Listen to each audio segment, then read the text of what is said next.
Dumating na sa wakas ang inaabangan nating bagong motorsiklo galing sa Sanyang Motors o SYM.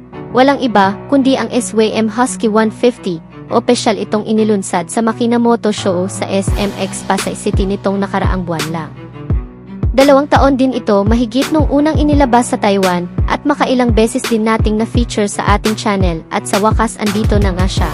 Unti-unti na ang dinadala ng SYM o Sanyang Motors ang kanilang mga dekalidad na motorsiklo. At ang malupit pa nito ay hindi tinipid ang features nitong motorsiklong to at hindi rin gaano kamahalan. Aalamin natin ngayon yan mga kamoto, kasama ng buong presyo nito. Pero bago yan syempre, kung bago ka pa lamang po dito sa aking channel, baka naman kapatid kung pwede ay pakihit ang subscribe at notification bell icon para lagi kang updated sa ating motorcycle news and reviews. Isama mo na rin ang pag-like bilang suporta sa ating channel. Huwag din kalimutan na mag-follow sa ating Facebook page. Malupit mabangis na adventure scooter ang aarangkada. Siguradong mapapahanga ang mga tropa at mga barkada. Dahil sa mukha pa lang ay walang katulad at walang kagaya. Dahil nangingibabaw ang original looks nito at hindi ka magsasawa. Kahit saan mo ito tignan talagang napakapugi at napakaganda. Ang angas ng dating dahil ang kanyang apil ay talagang kakaiba. At kahit na sino ang bumangga sa bangis nito ay siguradong di magigiba, makuha ka sa tingin dahil sa headlight pa lang ay mayroon itong nanilisik na mga mata. At kung naghahanap ka ng scooter na pwede pang long rides, pang chill ride at pang off-road ay dito ka na. Dahil ang adventure scooter na ito ay highly recommended para sa masa. Ito ang mabangis at maangas na SYM Husky EDV 150 at wala nang iba. Sa physical appearance pa lang animoy parang transformer sa pelikula. Ang kanyang headlight ay animoy na nilisik na mga mata. Samahan mo pa ng malupit na DRL na nakapalibot sa ibaba ng kanyang mga matang nanlilisik at kung pagmamasdan mo naman ito ng maigi ang hubog ng kanyang looks ay may pagkakahalintulad talaga sa isang robot. Mayroon naman itong SYM logo na nakalagay sa gitna ng kanyang front panel na sumisimbolo sa kumpanyang Sanyang Motors at ang masasabi ko lang talagang sobrang angas ng dating ng kanyang mukha na hawig sa Transformers.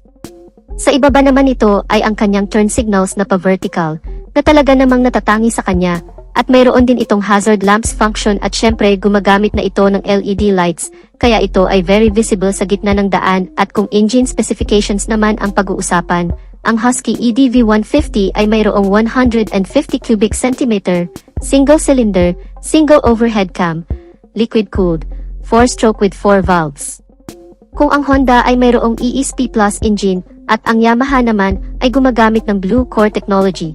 Ang Husky EDV 150 ay equipped with SYM 3.0 technology. Merong itong tatlong features na ating isa-isahin kung ano ang advantage at benefits nito. Una ay ang zero delay start. Ibig sabihin nito ay mayroong mabilis na throttle response na kung saan isang press mo lang sa push start ay agad mag-start ang engine at pagpihit mo naman ng throttle ay agad arangkada ang motorsiklo ng walang delay. Pangalawa ay sa pamamagitan ng electronic generator na gi-generate ito ng high electricity para ma-maintain ang 12 volts power supply na kinakailangan ng motorsiklo. At bukod pa dyan, ay pinapababa nito ang ingay at vibration ng makina, kaya ito ay nakakapagbigay ng smooth at tahimik na engine start at kapareho lamang ito ng ECG ng Honda at SMG ng Yamaha. Magkakaiba man ang term na ginamit, ngunit ito ay mayroon din namang parehong functions na 3.0 emission. Sa tulong ng technology na ito ay mas na-reduce nito ang usok na nilalabas na combustion engine palabas ng exhaust pipe sa pamamagitan ng anti-carbon filter na naka-built-in sa loob ng smoke pipe, kaya nakakapag-provide ito ng mas malinis na hangin sa ating kapaligiran at ang SYM 3.0 technology ay sumasalamin sa kakayahan ng makina, katatagan at nakakapagbigay ito ng more power, less fuel and lesser emission. Pagdating naman sa engine performance, ang Husky EDV 150 ay nakakapag-provide ng maximum power of 14.7 horsepower at 7,500 RPM. Mayroon naman itong maximum torque na 14.5 Nm at 6,000 RPM. At kung ikukumpara mo naman ito sa ibang brand with the same 150cc category ay masasabi nating ang adventure scooter na ito ay mayroong nakakabighaning katangian dahil sa bilis ng kanyang maximum power at lakas ng kanyang maximum torque ay pwedeng-pwede pang long endurance at uphill challenge. At dahil nga adventure scooter ang isang ito, ay bagay na bagay ito pang off-road at long ride. Pag-usapan naman natin ang mga advanced feature na mayroon ang Husky EDV 150. Ito ay mayroong digital color dashboard, at ito ay equipped with 5 inches TFT LCD display. At ang kagandahan nito ay mayroon itong automatic dimming backlight for day and night switching function. Ang ibig sabihin nito ay kusang mag-adjust ang brightness ng LCD display, depende sa environment condition, at dahil dito ay equipped with ambient light sensor. Ang intelligent sensor na ito ay gaya lang din ng sa cellphone na nag-automatic brightness pagtanghaling tapat at nag-automatic dimming naman ito pagdating ng gabi at nakapagbibigay ito ng sapat na liwanag na kinakailangan ng mata, kaya ito ay very visible pag umaga at pagsapit ng dilim. Pangalawa ay equipped with SWAYM Connect. Kung pamilyar kayo sa Way Connect ng Yamaha ay pareho lamang ito ng function. Ngunit ang isang ito ay mas advanced dahil ito ay equipped with screen mirroring.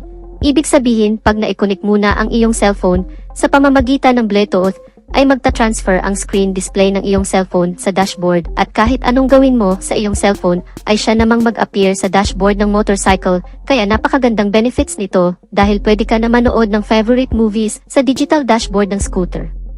Pangatlo, ito ay equipped with ALE, na ang kahulugan ay anti-left engine hanger system. Sa pamamagitan nito ay maiiwasan ang bahagyang pag-angat ng harapang gulong pagdating sa arangkadahan maparaf road man yan or uphill. Bukod sa monoshock absorber na naka-install sa gitna ng chassis at swing arm ay mayroon pa itong additional na ring suspension sa pagitan ng swing arm at makina at sa pamamagitan ng engine ring suspension at monoshock combination ay nagbibigay ito ng mas magandang bouncing performance in any different road conditions at nagreresulta ito sa high stability at outstanding balance sa motorsiklo. Kaya ito tinawag na anti-lift engine hanger system. Pang-apat ay equipped with zero resistance starter at generator. Sa pamamagitan ng features na ito sa loob lamang ng 3 segundo, kapag ikaw ay napahinto ay kusang namamatay ang makina ng motorsiklo. Ang paraan na ito ay mabisa sa mga traffic na lugar dahil ito ay nakakatulong sa pagpapababa ng fuel consumption sa mga hindi inaasahang paghinto ng matagal. Pareho lang din ang function ng stop and start system na ginagamit ng Honda at Yamaha. Panglima, ito ay equipped with smart keyless system. Sa pamamagitan ng remote control ay easy access na ang motorsiklo nang walang kahirap-hirap dahil sa pa-remote ka na lang. Safety first ang hatid nito sa mga gumagamit dahil ito ay nakakapagbigay ng high privacy sa owner dahil ang may-ari lamang ang makakapagbukas ng motorsiklong ito. Mayroon na din itong anti-theft alarm na biglang tutunog kapag mayroong nagtangkang gumalaw at mayroon na din itong answer back system na pwede mong gamitin upang malaman mo agad ang exact parking location ng motorsiklo. Pang-anim ay equipped with dual-channel EBS o anti-lock braking system.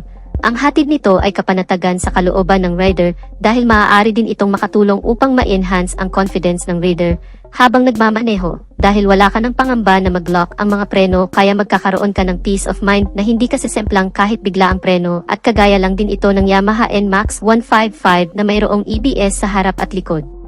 Kaya ang SWAYM EDV150 ay nakakapagbigay ng more effective braking power dahil ang anti-lock braking system ay nakakapag-provide ng accurate at smooth na stopping power. Pang-pito, ito ay equipped with USB charging port dito sa right side katabi ng kanyang keyless ignition switch button. Ang kagandahan nito, kahit saan ka magpunta o magbayahi ay mayroon na agad backup charger na nakahanda at pwede na agad mag-recharge ng cellphone anytime you want dahil para itong Boy Scout na laging handa anywhere you go. Number 8, ito ay equipped with traction control system. Ang features na ito ay ang isa sa mga pinakaimportanteng bagay na kinakailangan ng rider kapag mahilig ka mag-long ride lalo na sa mga kurbada at madudulas na daan, kaya bagay na bagay ito sa mga daang gaya ng bituka ng manok. Dahil ang traction control ay mayroon wheel speed sensor na nagbabantay sa bilis ng pag-ikot ng mga gulong. Ang kagandahan naman nito, kapag na-detect nito na madulas ang daan, ay agad nitong pinagpapantay ang bilis ng pag-ikot ng gulong magmula harap at likod at sinisigurado nitong walang mag-overlap sa mga ito. Equipped din ito ng side stand engine cut-off switch, na ang ibig sabihin ay hindi aandar ang motor kapag nakababa ang side stand, iwas na din ito sa disgrasya. Pag-usapan naman natin ang braking system. Sa harapan ay mayroong 260mm hydraulic dual piston single disc at sa likuran naman ay mayroong 233mm hydraulic single piston single disc with dual channel EBS. Mayroon naman itong seat height na 790mm. Medyo may kataasan din ang kanyang upuan, ngunit ito ay pasok pa din naman sa mga Pinoy average user na 5'5" pataas. Naka-telescopic fork naman ito sa kanyang front suspension at mayroon naman itong monoshock absorber sa likod.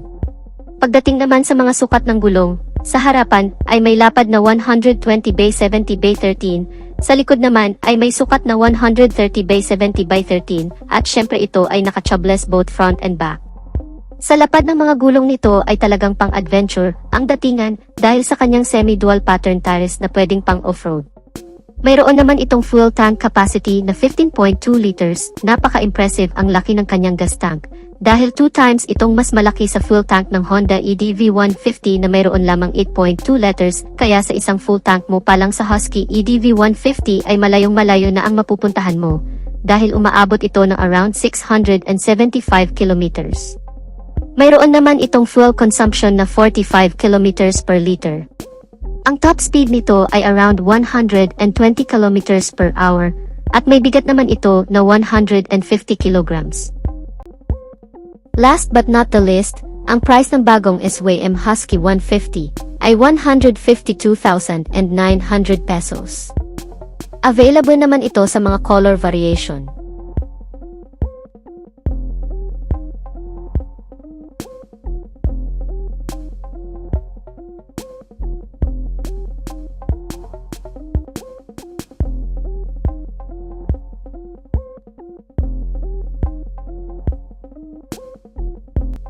So dito na natin tatapusin ang ating video mga kamoto. Pakisupport naman ang ating munting channel. Please follow, subscribe, like and share. Thank you for watching and ride safe.